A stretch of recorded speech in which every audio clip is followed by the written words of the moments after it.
Drugs प्रकरणावरून राष्ट्रवादी काँग्रेसचे पंचायत समिती उमेदवार संतोष काटे यांनी विरोधकांवर जोरदार टीका करत आक्रमक भूमिका घेतली. नाचणारा मोर आणि पैशांचा जोर फार दिवस चालत नाही असे स्पष्ट शब्दात सांगत त्यांनी ड्रग्ज प्रकरणामागे विरोधकांचे धागेदोरे असल्याचा आरोप केलाय. उलवेच्या तरुणाईचं भविष्य उद्ध्वस्त करणाऱ्यांना जनता कधीही माफ करणार नाही असा इशाराही त्यांनी दिला. राष्ट्रवादी काँग्रेसचे अधिकृत उमेदवार संतोष श्याम काटे हे काम करत आलो, काम करत राहू या ठाम भूमिकेसह मतदारांच्या भेटीगाठी घेत आहेत. गेल्या अनेक वर्षांपासून सामाजिक, शैक्षणिक आणि नागरी प्रश्नांवर सातत्यानं काम करत असलेल्या संतोष काटे यांनी पाणी पुरवठा, रस्ते, स्वच्छता, आरोग्य सुविधा, शिक्षण तसंच युवकांसाठी रोजगाराच्या संधी निर्माण करण्यासाठी सक्रिय भूमिका बजावली.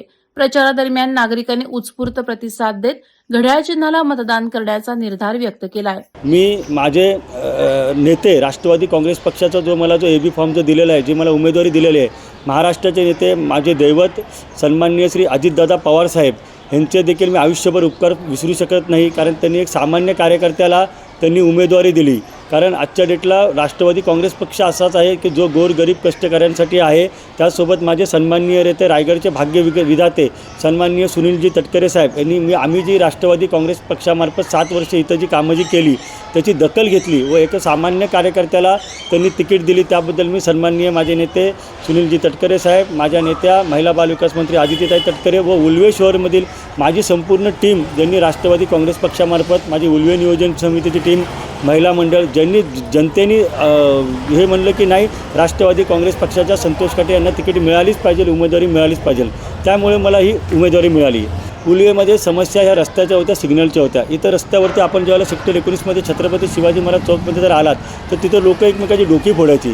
त्याच्यासाठी आम्ही पाठपुरवठा केला आणि तिथे सिग्नल लावून घेतले आणि अजूनही वाहतुकीचा प्रॉब्लेम होत आहे. त्याच्यासाठी आमचं सिडकोशी पाठपुरवठा करून आम्ही त्याला मोठ्या प्रमाणामध्ये कसं काय सुनियोजित करता येईल याच्यावरती आमचा प्रयत्न चालू आहे. दुसरी जी समस्या आहे की उलवेमध्ये पेट्रोल पंप नाही आहे. CNG चालू आहे. पेट्रोल पंपसाठी 5 भूखंडांनी काढले होते, त्याच्यातलं 3चे टेंडर झालेलं आहे. त्याच्याशी पाठपुरवठा आम्ही करून ते चालू करून घेऊ. चौथी समस्या आहे की इथं प्राथमिक आरोग्य केंद्र जे आहे ते खूप लहान आहे. एक आहे सेक्टर 21मध्ये आहे आणि एक खारकोपर इथं आहे. तिथं बेड्स जास्त अवेलेबल नाही आहेत. ते आहे आम्ही पाठपुरवठा करून जास्तीत जास्त बेड अवेलेबल करून जास्तीत जास्त नागरिकांना कशा समस्या सुटतील याच्यावरती आम्ही प्रयत्न करू. हेल्थिंगवरती आम्ही काम करू. त्यासोबत आणखी समस्या ज्या आहेत त्या अशा आहेत की उलवेमध्ये आता पाहिलं असेल की 3 दिवस अगोदर आमचे पोलीस बांधव, महाराष्ट्र पोलीस बांधव, मुंबई पोलीस हे महाराष्ट्रात जगामध्ये नंबर 1 आहे. अशा पोलिसांवरती गुंड प्रवृत्तीची लोक, चरस, गांजा, ड्रग्ज विकणारे लोक कसे काय हल्ला करू शकतात? यांची एवढी हिंमत होते कुठून? हे इथं आले कुठून? आम्ही निवडून आल्यावरती मागे पण आम्ही सेक्टर 19मधला संपूर्ण गांजा बंद केला होता. आणखी कारवाई करायला लावली होती. तिथून आम्ही त्यांना हाकलून दिलं होतं. मी वचन देतो आम्ही ज्याला निवडून येईल ना हे चरस, गांजा, ड्रग्सवाले दिसणार नाही तिथे. आणि ह्यांच्यामागे कोणाचा हात आहे, कोण आहे? आजच्या डेटला आमच्यासमोर जे उमेदवार जे आहेत यांचे काय धागेबंदी आहेत त्यांच्याशी? त्यांनी हे कसे काय तिथं या आमच्यासमोर जो उमेदवार उभा आहे त्याचा स्वतःचा अवैध दारू विक्रीचा धंदा आहे. मग जो अवैधपणे दारू विकतो त्याला भारतीय जनता पार्टी पक्षाने कसं काय त्याला तिकीट दिला? आमचा प्रश्न क्रमांक पहिला हा आहे. म्हणजे ते कोण डेब्रीज आणून टाकतं मुंबईवरून? कोणी उलवेचं पावसाळ्यामध्ये सगळं जाम केलेलं आहे. त्यामुळे सर्व पक्षाचे सर्व कार्यकर्ते, सर्व उलवे शहरमधील नागरिक हे भारतीय जनता पक्षावरती प्रचंडपणे तीव्रपणे संतापलेले आहेत. तुम्हाला येणाऱ्या निवडणुकीमध्ये मतदानाद्वारे प्रचंड बहुमताने राष्ट्रवादी काँग्रेस पक्षाच्या घड्याळाला मत होणार आहे. आणि नाचणारा मोर आणि पैशाचा जोर हा काय जास्त दिवस चालणार नाही. हे आमच्या उलवेमध्ये मॅडम भूमिपुत्र आहेत, प्रकल्पग्रस्त आहेत, स्थानिक आहेत, मराठी आहेत, 36 जिल्ह्यातून आलेले महाराष्ट्र राज्यातली लोकं आहेत, संपूर्ण भारतातून आलेली इथं लोकं आहेत. त्यांना सर्व हुशार लोक आहेत. लोकशाही जिंकवण्यासाठी ते ताकद देणार, राष्ट्रवादीचे हात बळकट करणार. भरपूर समस्या आहेत सांगायला गेलं तर. महिलांसाठी प्रॉब्लेम आहेत. महिला मंडळ जे असतात त्यांना सुखसुविधा भेटत नाहीत. बऱ्याचशा वेळेला आम्हाला महिलांवरती जे अत्याचार होतात त्यावेळेला आम्हाला महिला आयोग मंडळाकडे सन्माननीय रुपालीताई चाकणकर यांच्याकडे जायला लागतं. सन्माननीय माझ्या मंत्री महिला बालविकास मंत्री आदित्यताई तटकरे यांच्याकडे जायला लागतं. प्रत्येक वेळेला आम्हाला पाठपुरवठा करण्यासाठी मंत्रालयापर्यंत पोचायला लागतं. त्यामुळे असे अनेक प्रॉब्लेम आहेत. रस्ते म्हणा, खड्डे म्हणा, CCTV म्हणा, पिण्याच्या पाण्याचे म्हणा, कुठं काय अडकते, कुठं घोडं पाणी पितं, ह्या गोष्टी आम्हाला माहिती आहेत. कारण आमचा त्याच्यावरती अभ्यास आहे आणि आम्ही त्या पद्धतीने त्याच्यावरती काम करू. विजन असं आहे की गेल्या 7 वर्षामध्ये आम्ही ग्रीप पकडलेलं आहे. कारण काय बघा, मी एक सामान्य कुटुंबातला मुलगा आहे. सामान्य कुटुंबातला कार्यकर्ता आहे. माझे वडील ड्रायव्हर आहेत, माझी मिसेस वकील आहे, त्याच्यावरती माझा उदरनिर्वाह चालतो. मी 24 तास राजकारण करतो, मी 24 तास समाजकारण करतो. तर ह्याच्यामध्ये आमचं विजन काय, आता आम्ही जी कामं केलेली जी आहेत दिव्यांगांसाठी, आम्ही बघा प्रत्येक वर्षी शिबिर भरवायला लागतं. तर लोकांची ऑपरेशनं करून घेणे, ज्येष्ठ नागरिकांना घेऊन जाता येत नाही. आम्ही ह्या वर्षी दिव्यांगांना 100 लोकांचे आम्ही डोळ्याचे मोफत ऑपरेशन धर्माधिकारी हॉस्पिटलमधून करून घेतले मोफत, आणि डोळ्याच्या सर्जरी ते आम्ही पुन्हा कंटिन्यू करणार आहोत. दिव्यांग बांधवांना ज्यांना हातपाय नाहीत त्यांना आम्ही कृत्रिम हातपाय लावून घेतले मुख्यमंत्रीचे कॉन्टॅक्ट करून, ते आम्ही पुन्हा करणार आहोत. ज्यांना हॉस्पिटलमध्ये ज्यांना प्रॉब्लेम होतं, ज्यांना बिल भरायला होत नाही, हॉस्पिटल फसवणूक करतात, मेडिक्लेम संपेपर्यंत ट्रीटमेंट देतात, मेडिक्लेम संपलं की त्याला हॉस्पिटलच्या बाहेर करतात किंवा ट्रीटमेंटच करत नाहीत. आम्ही तो मुद्दा कंटिन्यू करणार आहे. लोकांना काय पाहिजे हो, लोकांचं म्हणणं काय असतं, अरे बाबा आम्ही 8 तास काम करतो, आम्ही आमच्या घरी आल्यावरती आम्हाला एक शांत झोप पटली पाहिजे, आमच्यावरती कोणी गुंडागर्दी करू नये, आमच्यावरती कोणी दादागिरी करू नये. आम्ही एखाद्याच्या पक्ष कार्यालयामध्ये गेल्यावरती आम्हाला चहा पाणी तिथं मिळायला पाहिजे. चहा पाणी नाही मिळालं ते चालेल, पण त्या प्रतिनिधींनी, लोकप्रतिनिधींनी कमीत कमी आमचं ऐकलं तरी पाहिजे. गटर मीटर वॉटर, नळ, शिक्षण सुविधा, हॉस्पिटल, कॉलेज, ह्याच्या पोलीस स्टेशन, सिडको, ह्याच्या व्यतिरिक्त लोक थोडे आम्हाला पैसे मागणार आहेत. लोक पैसे कोणी नाही मागत हो. आज आम्ही गेली माझी आम्ही कार्यकर्ते म्हणून काम करतो आहे. मी गेल्या 15 वर्षापासून सक्रिय म्हणून कार्यकर्ता म्हणून काम करतो आहे. आज सन्माननीय गणेश नाईक साहेब हे पहिले राष्ट्रवादी काँग्रेस पक्षामध्ये होते. आमच्या पवारसाहेबांच्या राष्ट्रवादीच्या विचारांना त्यांनी वाढ दिली आणि त्यांची पण काम करण्याची पद्धत बघा. आमच्या अजितदादांसोबत ज्यावेळेला आम्ही असायचो, मंगळवारी आमची त्यांची मिटिंग असायची देवगिरी बंगल्यावरती. ह्या गावांगावामध्ये आणि तरघरमध्ये भूमिपुत्रांचे भूखंड यांनी हडपले. कोणी हडपले? बिल्डर लोकांनी हडपले. तर आम्ही 10 वर्ष झालं तो प्रॉब्लेम सॉल्व्ह होत नव्हता. आम्ही सकाळी त्यांना दादांकडे घेऊन गेलो. दादांनी तो प्रॉब्लेम 10 मिनिटामध्ये सॉल्व्ह केला आणि आज माझ्या भूमिपुत्र प्रकल्पग्रस्त आगरी कोळी बांधवांना त्यांच्या हक्काच्या बिल्डिंगी मिळाला, त्यांच्या हक्काचे भूखंड मिळाले. ही आमची काम करण्याची पद्धत आहे. काय पाहिजे असं लोकांना की बाबा हे आमच्याकडे गेल्यावरती ह्यांनी पक्ष बघू नये, जात बघू नये, पात बघू नये, धर्म बघू नये. मानवता हाच धर्म आहे, समाजसेवा हीच ईश्वरसेवा आहे. आणि राजकारणापेक्षा असं कोणतं माध्यम आहे की ज्याच्यामधून तुम्ही समाजसेवा करू शकता?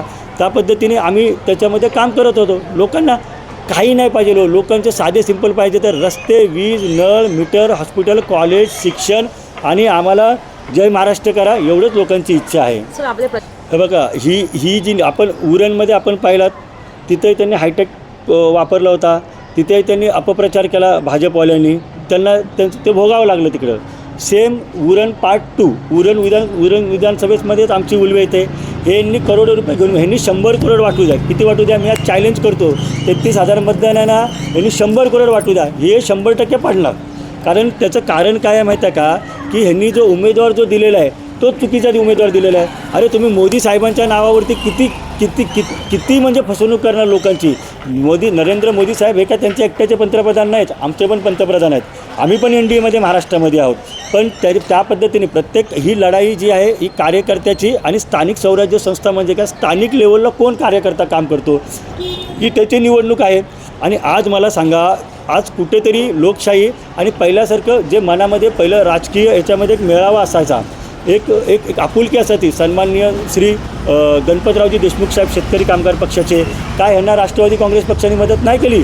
स्वर्गवासी दिबा पाटील साहेब ह्यांना राष्ट्रवादी काँग्रेस पक्षाचे यांचे किती अतूट संबंध होते. आजच्या डेटला सन्माननीय श्री जयंत पाटील साहेब झाले शेकापचे, सन्माननीय श्री बाळाराम पाटील साहेब झाले शेकापचे, काँग्रेसचे इतर नेते झाले, ज्यांचे माझे नेते सन्माननीय रायगडचे भाग्यविधाते सुनील तटकरे साहेब जे यांच्याशी संबंध आहेत. प्लस आमच्या अजितदादा पवार साहेब यांच्याशी त्यांचे संबंध आहेत. आणि असे संबंध असताना सन्माननीय लोकनेते इकडचे जे आहेत भाजपवाले, त्यांचे देखील आमच्या पक्षाशी संबंध आहेत. पण ह्यांनी आज आमचे नेते इथं हयात नाहीत. मी काय ते ज्याचा त्याचा विचार आहे. पण आज त्यांनी जर असं जर म्हणलं असतं कुणी भाजपवाल्यांनी किंवा हे परिवर्तन आघाडी जे म्हणतात त्यांनी, काय हो ते एक सीट अजितदादा, आम्ही एकच सीट लढवतो आहे हो पनवेल ग्रामीणमधून. आणि उलवेमधून पण आम्ही काय जिल्हा परिषद लढवत नाही, गव्हाण पंचायत समिती लढवत नाही, वहाळ फक्त पंचायत समिती लढवतो. तुम्ही फक्त एवढे जरी बोलले असते ना की ही राष्ट्रवादीची काँग्रेस पक्षाची सीट आम्ही जाहीर पाठिंबा देतो अजितदादांना, तर संतोष काटेंनी त्यांच्यासाठी माघार घेतली असती. फक्त बोलले जरी असते तरी. पण तेवढं काय मोठं मन राहिलेलं नाही आहे. आणि माझ्या नेत्यांनी मला शिकवलेलं आहे की 100 कामं करा, गोरगरीब कष्टकऱ्यांसाठी कामं करा. आम्ही त्या पद्धतीने काम करत आहोत. आणि लोकांची त्या पद्धतीने, म्हणजे तुम्हाला काय सांगू मी, भाजपाच्या सोबत जे फिरत आहेत त्यांनी आम्हाला क्लिअर कट सांगितलेलं आहे की आम्ही फक्त ह्यांनी जे इतर मार्गाने, हे काय शेती करून यांनी आणलेले पैसे नाही आहेत, ते पैसे साहेब आम्हाला फक्त थोडेसे घेऊ द्या. यांनी कुठं कष्ट करून आणलेत. मतदान हे घड्याळालाच होणार आहे. आम्ही हुशार आहोत. आम्हाला माहिती आहे की एक मतदान जिल्हा परिषदला करायचं आहे आणि एक मतदान पंचायत समितीला करायचं आहे. तर पंचायत समितीचं जे मतदान जे आहे ते 100% राष्ट्रवादी काँग्रेस पक्षाच्या घड्याळालाच होणार आहे, असं आम्हाला लोकांनी ते सांगितलेलं आहे. धनशक्तीचा बघा, आज तारीख आहे 4. आता हे यांच्या पेट्या वगैरे सगळ्या बाहेर निघालेल्या आहेत. धनशक्ती लोकांना आता समजलेलं आहे की, आणि त्यांच्यासोबत जे लोक जे आहेत, आता हे जे पैसे जे मध्ये येणार आहेत, हे पैसे मधल्या गायब होणार आहेत. काय मतदारांकडे काय ज्यांना पोचतील त्यांना पोचतील, ज्यांना नाही पोचतील त्यांना नाही पोचतील, आणि ते संपूर्ण म्हणजे त्याची दिवाळी फटाके वाजवणार आहेत. पण मतदान जे आहेत, पैसे ते लोक ज्यांच्याकडे पोचणार ते घेणार. आणि आजच्या डेटला पैसे कुणाला नको आहे हो. कोणाचा समजा हरामचा पैसा असेल, आपण एखाद्या गरीबाचा सोडतो, आपण एखादी भाजीवाली असेल, एखादा दूधवाला असेल, एखादा पेपरवाला असेल, एखादा केळेवाला असेल, एखादा गोर गरीब आहे, एखादा चप्पलवाला असेल, आपण त्याचे पैसे घेतो का हो? आपण त्याला सांगतो, हे बाबा हे तुझे 10 रुपये घे बरं का, हे बाबा हे तुझ्या किराणा मालाची उधारी घे बरं का. पण एखाद्या चोराने जर लुटून जर आणलेला असेल तर तो नागरिक काय करेल? सोडेल का त्याला? ते ज्याची त्याची मेंटॅलिटी आहे. काही लोक तर घेणारच नाहीत, पण काही लोकांना असं वाटतं की भेटते तर का सोडायचं. पण नाचणारा मोर आणि पैशाचा जोर हा उल्वे शहरमध्ये चालणार नाही. लोक हुशार आहेत. इथं 36 जिल्ह्यातली लोक आहेत, इथं देशातनं लोक आलेले आहेत. आणि माझा भूमिपुत्र प्रकल्पग्रस्त आगरी बांधव नाकवा हा स्वर्गवासी दिबा पाटलांच्या विचाराचा आहे. त्याचं मन खूप मोठं आहे, सोन्यासारखं त्याचं मन आहे, समुद्रा एवढं त्याचं मन आहे. त्याला बरोबर माहिती आहे की मनाने कोण राजा आहे आणि कोण त्यांच्यासाठी धावून येणार आहे. हे माझ्या आगरी कोळी बांधवांना सगळ्यांना माहिती आहे. संपूर्ण म्हात्रे, भोईर, घरत, संपूर्ण नाईक, हे सर्व पाटील, हे सर्व माझ्या मदतीला आहेत. दापोलकर म्हणा, इतर सर्व म्हणजे जे कोणी आहेत, जे इथं जे समाजाचे आहेत, सगळेजणांनी मला हात जोडून सांगितलेलं आहे की संतोष भाऊ जिंकणार तुम्हीच, राष्ट्रवादी काँग्रेस पक्ष जिंकणार आहे. माझ्या अजितदादांना ते भावपूर्ण श्रद्धांजली देणार आहेत. आणि लोकशाही ह्या महाराष्ट्रामध्ये आम्ही ह्यांच्या दुप्पट ते तिप्पट मताने निवडून येणार, कारण ह्यांची कामच काही नाही आहेत. भाजप भारतामध्ये क्रमांक 1चा पक्ष आहे, मान्य आहे, बरोबर आहे, आकडेवाईज. राष्ट्रवादी काँग्रेस पक्ष हा महाराष्ट्रामध्ये क्रमांक 2चा पक्ष आहे, आकडेवाईज. ज्या वेळेला आमचे एकच खासदार निवडून आले, सन्माननीय सुनीलजी तटकरे साहेब, आम्ही जाताना एक विजन घेऊन गेलो होतो. मला उरणचे माझे नेते स्वर्गवासी प्रशांत पाटील साहेब, डॅशिंग नेते इकडचे, त्यांनी मला या राजकारणात आणला.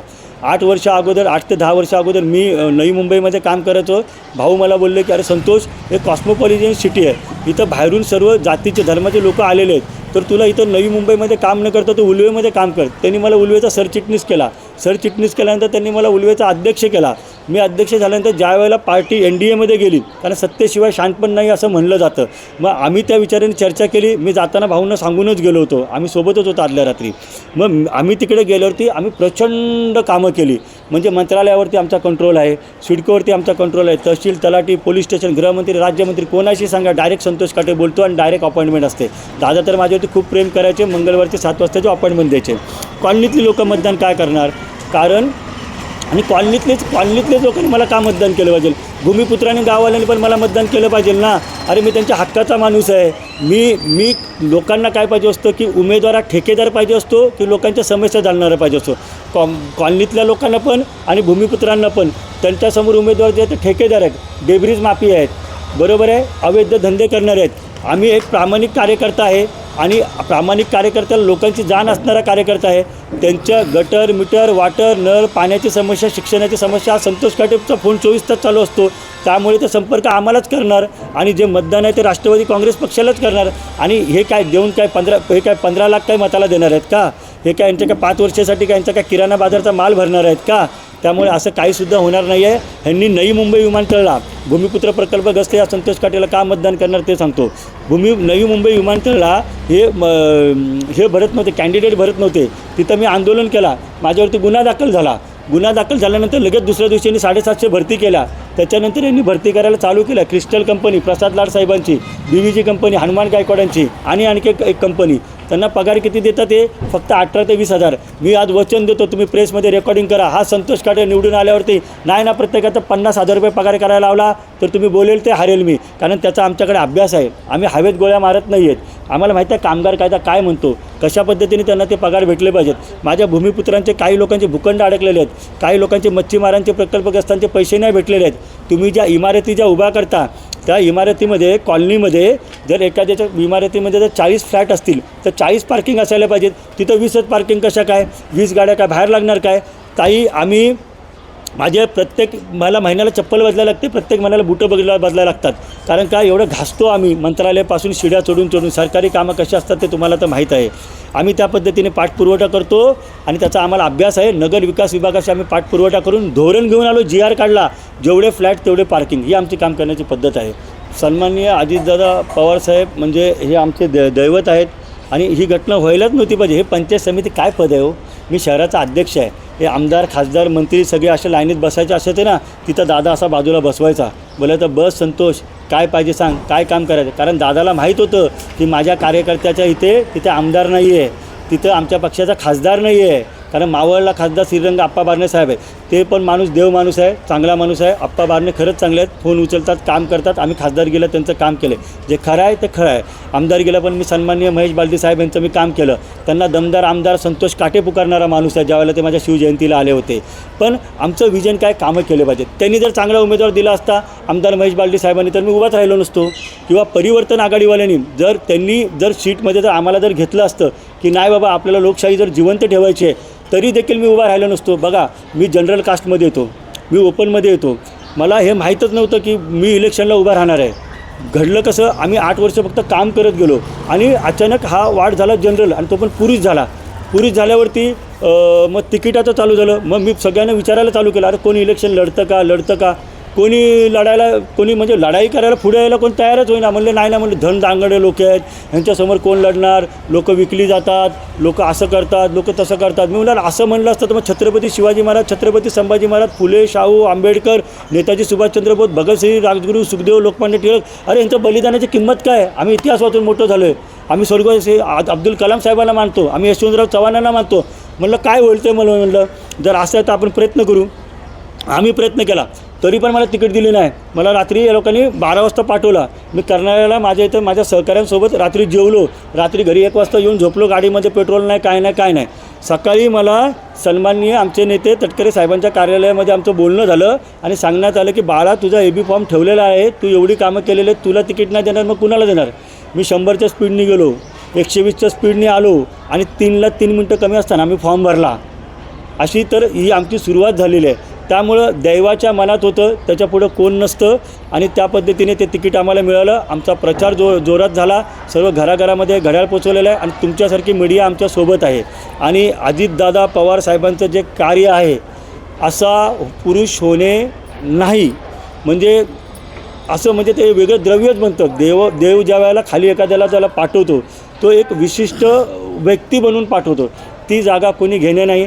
आणि महाराष्ट्रातली जनता म्हणजे हे जे नेते आहेत ना, नेते हे उल्वेमधील जनते त्यांना अद्दल घडवून दाखवणार की तुम्ही दादांच्या हे नाही केलात, पण आम्ही दादांच्या सोबत आहोत. आणि ते येणाऱ्या निवडणुकीमध्ये बघा ना तुम्ही, यांचे डिपॉझिट जप्त होणार आहेत. भारतीय जनता पार्टीच्या पक्षाच्या उमेदवाराचं डिपॉझिट जप्त होणार, हे तुम्ही लिहून घ्या आणि इतिहासामध्ये याची नोंद होणार. मतदार बंधू भगिनींना एवढंच आव्हान आहे, आपण शून्य आहात, जागे राहा, लोकशाही वाचवा आणि 100% मतदान करा. तुम्हाला 2 मतदान करायचे आहेत, एक जिल्हा परिषदला करायचं आहे, एक पंचायत समितीला करायचं आहे. वाळ पंचायत समितीमधून तुमच्या अजितदादांचा कार्यकर्ता संतोष काटे, मी वचन देतो, आम्ही काय मातणारी लोकं नाही आहेत, आम्ही सर्वसामान्य लोक आहेत. आम्हाला तुमच्या समस्या कळतात आणि हे उल्वे शहर आत्ता आपलं बाळ आहे, हे जन्माला आलेलं आहे. हे चुकीच्या हातामध्ये देऊ नका. गाढव जर राजा जर झाला, खुर्चीवर जर बसला तर मग तुम्ही ठरवा, गाढवाला राजा करायचा आहे की वाघाला राजा करायचा आहे. वाघ राजा असेल तर इतर बाहेरचे जे गुन्हेगार लोक आहेत ते इथं येणार नाहीत. गाढवाला राजा करणार, मग आपला सत्यानाश होणार. तर आपला सत्यानाश होऊ देऊ नका. आपलं अमूल्य मत हे राष्ट्रवादी काँग्रेस पक्षाच्या घड्याळाला करा आणि वाळ पंचायत समितीला एकमत घड्याळाला करून सन्माननीय अजितदादा पवार साहेब यांना तुम्ही आपण भावपूर्ण श्रद्धांजली द्या. मी सर्व भूमिपुत्र, प्रकल्पग्रस्त, स्थानिक, मराठी, कॉलनीवाले, सर्व प्रांतीय, सर्व जातीय धर्मांना मी आपल्या ह्या चॅनलमार्फत मी आव्हान करतो. वादळवाडा लाईव्हसाठी न्यूज ब्युरो पनवेल. नवी मुंबई व रायगड जिल्ह्यातील ताज्या बातम्या आणि घडामोडींसाठी सबस्क्राईब करा वादळवारा लाईव्ह चॅनल आणि दाबा बेल आयकन.